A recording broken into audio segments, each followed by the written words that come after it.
Hi friends, welcome to up and down Tamil. இன்றைக்கி நம்ம சேனலில் சூப்பரான ஒரு புதிர் தான் பார்க்க போகிறோம். இந்த புதிருக்கு வந்து மொத்தம் 4 எழுத்துக்கள். முதல் எழுத்து வந்து தமிழ் எழுத்துக்களில் நா வரிசையில் வரக்கூடிய நே அப்படிங்கிற எழுத்து தான் முதல் எழுத்து அமையப் போகிறது. மொத்தம் 4 எழுத்துக்களை கொண்ட ஒரு சொல்.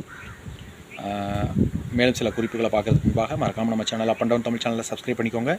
சப்ஸ்கிரைப் பட்டனை கிளிக் பண்ணுங்கள். பக்கத்தில் பெல் சிம்பல் ஒன்று அதையும் கிளிக் பண்ணுங்கள். ஆல் அப்படிங்கிற ஆப்ஷன் இருக்கும், அதையும் மேக் பண்ணிக்கங்க. கிளிக் பண்ணி மேக் பண்ணிக்கங்க. நம்ம மேக் பண்ணக்கூடிய வீடியோஸ் உங்களுக்கு நோட்டிஃபிகேஷன்ஸாக வரும். மறக்காமல் நம்ம சேனல் மெம்பர்ஷிப்லையும் ஜாயின் பண்ணிக்கோங்க. அடுத்த குறிப்பு போகலாம். நான் ஏற்கனவே சொன்ன மாதிரி இது வந்து மொத்தம் 4 எழுத்துக்களை கொண்ட ஒரு சொல். முதல் எழுத்து வந்து நே அப்படிங்கிற எழுத்தில் ஆரம்பிக்கக்கூடிய ஒரு சொல். அதுக்கடுத்தபடியாக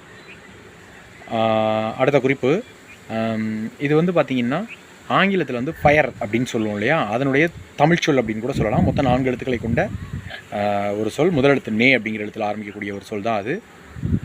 கண்டுபிடிச்சிருப்பீங்கன்னு நினைக்கிறேன். ரொம்ப எளிமையானது தான். கண்டுபிடிச்சிங்க அப்படின்னா கமெண்ட் பாக்ஸில் அப்படியே எழுதி அனுப்புங்க. நன்றி, வணக்கம். தேங்க்ஸ் ஃபார் வாட்சிங்.